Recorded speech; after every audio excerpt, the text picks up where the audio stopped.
नमस्कार, मैं रवि आसलीवाल। सकारात्मक खबरों में आपका स्वागत है। आप न्यूज़ के चैनल इसलिए देखते हैं ताकि आपको सूचना मिल सके, और अगर आप सूचना प्राप्त करना चाहते हैं तो आप हमारे चैनल को सब्सक्राइब कर सकते हैं।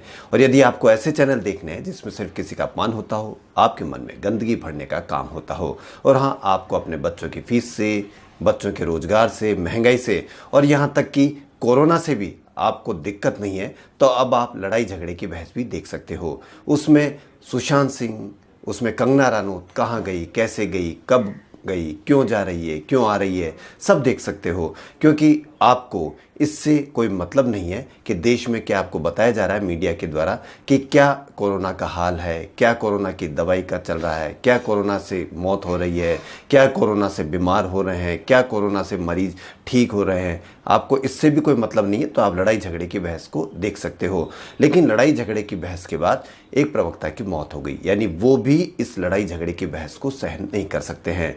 लेकिन आप देखते रहो, वो अपने कामों में लगे हुए हैं, जिसका खामियाजा आपको और हमको ही भुगतना पड़ेगा। कई परिवारों के पुराने लोग कहते हैं कि लोग महाभारत की किताबों को घर पे भी नहीं रखा करते थे, यानी किताब को घर पे रखना भी वो गलत मानते थे। और आप दिन भर लड़ाई झगड़े की बहस को अपने घरों में देख रहे हो, तो इसका आप पर क्या असर पड़ेगा पता नहीं, आपके परिवार पर क्या असर पड़ेगा ये भी सोचने का विषय है। तो इसलिए खामियाजा तो हमको भुगतना ही होगा, क्योंकि जैसा देखेंगे वैसा हमको सहन होगा, वैसा ही हम व्यवहार करेंगे। ये हमारे पुराने लोग हिंदू धर्म में, मुसलमान धर्म में, कोई से भी धर्म में पुराने लोग कह के गए हैं। तो इसलिए खामियाजा भुगतने के लिए तैयार रहें, या ऐसे चैनल देखें जिसमें सिर्फ समाचार हो। तो बढ़ते हैं खबरों की ओर। बॉलीवुड अभिनेता आयुष्मान खुराना को यूनिसेफ ने बाल हिंसा के विरोध में जारी अपने अभियान का एडवोकेट बनाया है। इस पर आयुष्मान ने कहा कि बच्चों के हिंसा मुक्त माहौल में खुश, स्वस्थ और शिक्षित नागरिक के तौर पर जीने का हक चाहिए। वहीं हेल्थ, मोटर इंश्योरेंस पॉलिसी खरीदना अब पूरी तरह से ऑनलाइन हो रहा है। एप्लीकेशन फॉर्म भरने से लेकर पॉलिसी डॉक्यूमेंट खरीदने तक सारी प्रक्रिया 31 मार्च 2021 तक ऑनलाइन रहेगी। राजस्थान कर्मचारी चयन बोर्ड ने अक्टूबर में होने वाली 3 परीक्षाएं स्थगित कर दी है। इसमें फार्मासिस्ट अन्वेक्षक सीधी भर्ती परीक्षा और कनिष्ठ अनुदेश कार्यशाला सीधी भर्ती परीक्षा शामिल है। अब चुनाव में प्रत्याशी और उनकी पार्टी को उम्मीदवारों को आपराधिक विवरण को अखबार में छपवाना होगा और टीवी चैनल पर भी प्रसारित करना होगा। ऐसा 3 बार करना होगा।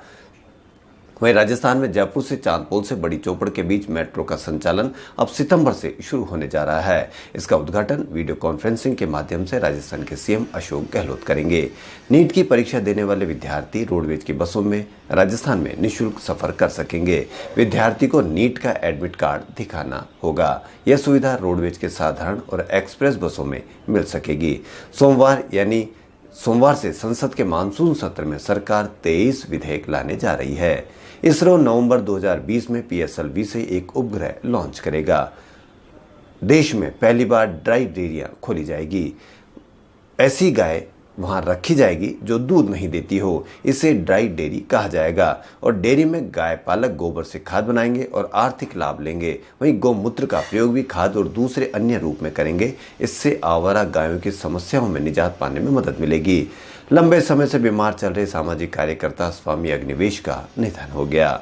वहीं राजस्थान के सीएम अशोक गहलोत की अध्यक्षता में शुक्रवार को सीएम आवास पर हुई बैठक में निर्णय लिया गया कि राजस्थान में सितंबर से शुरू होने वाले यूनिवर्सिटी कॉलेज की फाइनल ईयर परीक्षाएं ऑफलाइन मोड से ही कराई जाएगी। नेशनल टेस्टिंग एजेंसी ने जेईई मेन का रिजल्ट जारी कर दिया। इस साल 24 छात्रों ने 100% अंक हासिल किए हैं। पिछले साल भी इतने ही छात्रों ने हासिल किए थे।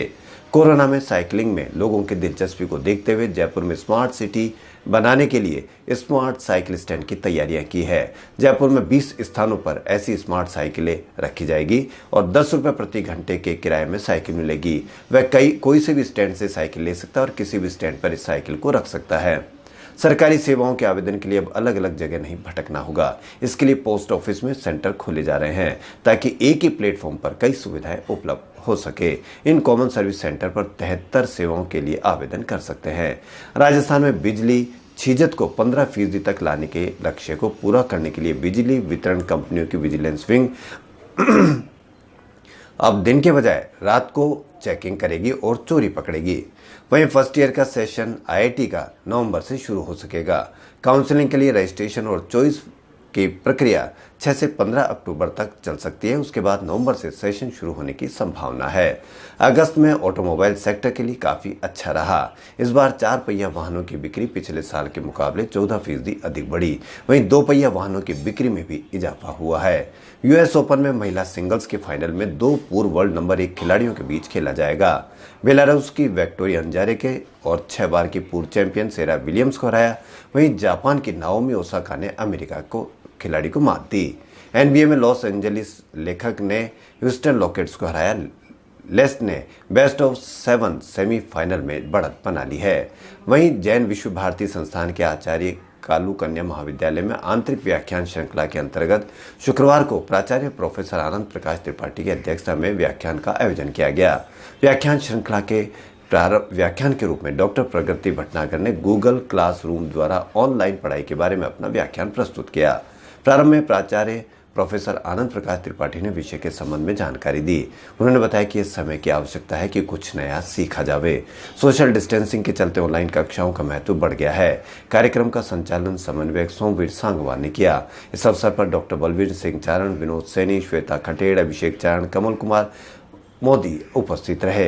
वहीं जैन विश्व भारती संस्थान की राष्ट्रीय सेवा योजना की दोनों इकाइयों के संयुक्त तत्वाधान में छात्राओं और कार्मिकों ने मिलकर विश्वविद्यालय परिसर में पौधारोपण किया। इस अवसर पर कुल सचिव रमेश कुमार मेहता ने एनएसएस स्वयंसेवकों को धरती और पर्यावरण के लिए वृक्षों के उपयोगिता के बारे में बताया और कहा कि वृक्ष हमारे प्राणदायी भी होते हैं। वे जहाँ इस सृष्टि का सौंदर्य होते हैं, वहीं वह हमें प्राणवायु, फल आदि सामग्रियां देकर हमारा पोषण भी करते हैं।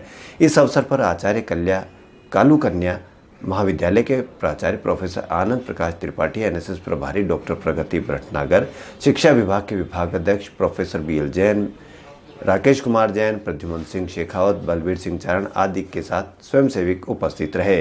परिसर में 21 छायादार व पुष्पवान पौधों का रोपण किया गया। छायादार पौधारोपण तो कर दिया गया, लेकिन अब कई छात्रों और कार्मिकों को इसके लिए जिम्मेदारी भी देनी चाहिए कि वह प्रतिदिन इस पर जल डाले या गोबर खाद की कोई ज़रूरत हो वो भी करे। मात्र 6 महीने से 1 साल तक यदि आप उसकी सेवा कर सकेंगे पौधों की, तो वह पौधे वास्तव में छायादार रहेगा। नहीं तो हजारों लाखों पौधरोपण होता है और वह 1 साल के बाद में ख़त्म हो जाते हैं पौधे। वहीं तो इसलिए इनको बधाई और आगे इनके लिए यह बात। Social democratic party of India SDPI के प्रदेश महासचिव अशफाक हुसैन ने प्रेस बयान जारी कर पंचायती राज के चुनाव में कोरोना महामारी के चलते चुनावों को टालने के आदेश जारी करने की मांग की।